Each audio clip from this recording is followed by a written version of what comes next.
Project on Accountable Justice. We're a think tank based at Florida State University, but we're also a formal partnership with Baylor University, Tallahassee Community College, and St. Petersburg College. We were formed because the introduction tonight was perfect for me because there's an expression I like to say that sunlight is the greatest disinfectant. And so what we learned from looking at data and turning that into good policy is basically what we were founded upon. We were formed in 2012. I've been working in this environment for several years, and it's interesting to see where we are based clearly based at the state capitol, and trying to help provide a structure, statutory framework, recommendations on how Florida needs to move forward. The real rubber meets the road in communities like this. The differences between communities is profound. One of the places that we've been working a lot in over the last couple of years is in this direct file transfer. That is prosecutorial discretion to put children into the adult system is an unfettered process, an unaccountable process, and a very dangerous process. Everything that we do comes from the notion that we want to advance public safety. This is probably one of Florida's worst failing policies. You heard the statistics before, 34%. The CDC did a great meta-analysis on all the research to date.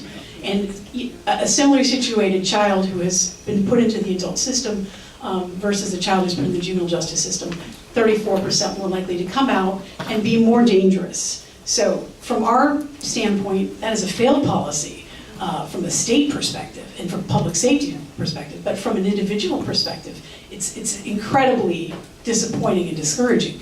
What we want to do is enhance the places we know that are working. Our juvenile justice system has its flaws, serious flaws. We overuse basically every form of punishment across the state. And these are the places where data we would definitely encourage your use of at all points in the system. Because at every place, we have a decision-making process in place.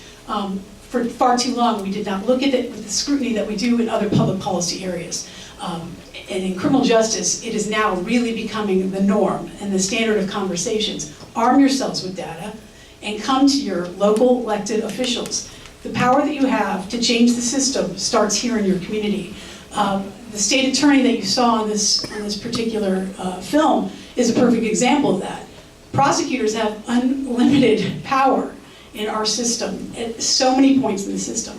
They have the power to do good, but they also have the power to make more damaging decisions that actually will affect our communities at large. So I encourage you to understand also that children do not have the ability to vote. And obviously the League of Women Voters, you are here because you do have the power to vote. Hold those offices dear and hold them accountable.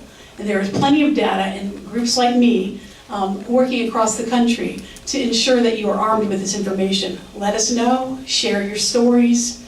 The data is important, but behind every piece of data is a child, a community, and an opportunity for us to do a much better job in ensuring the health and vitality of Florida. So I thank you for having us here. But our direct file research, I think, is really important to look at. We looked at what actually happens to a child. The systems, one of our probably biggest criticisms is that our systems don't talk to each other very well. Juvenile justice system is great. We have probably one of the world's best state repository for data, and I'm very pleased to say that has been a tremendous success over the last few years. Our Department of Corrections is abysmal. You have to really spend a lot of time with a lot of energy and effort to get any information from that department. So between those two worlds, they don't talk very well. So what we did was a study that actually looked at what happens to children when they do get sent to the system.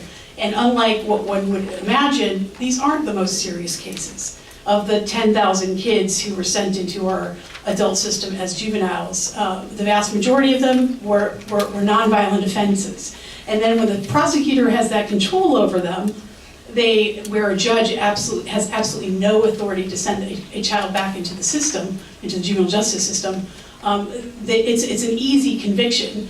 And the charge that they get as a child lends them, one would imagine that these are so dangerous. What our research found was that these are kids that get put on probation adult probation. And so that to me suggests that they're satisfied with getting a conviction. And from that process, a kid who is a child on adult probation is set up to fail. These are not kids that can handle the rigor of adult probation, which is not uniquely qualified to handle the developmental differences of a child. And so they fail. So within 5 years, we found that roughly half of these children, of the 70% of kids who get sent to the adult system, who are put on probation, half of those kids fail and do end up at the Department of Corrections. And the Department of Corrections is a place, not only not a place for a child, but at this stage in our history, a very damaging place for all human beings.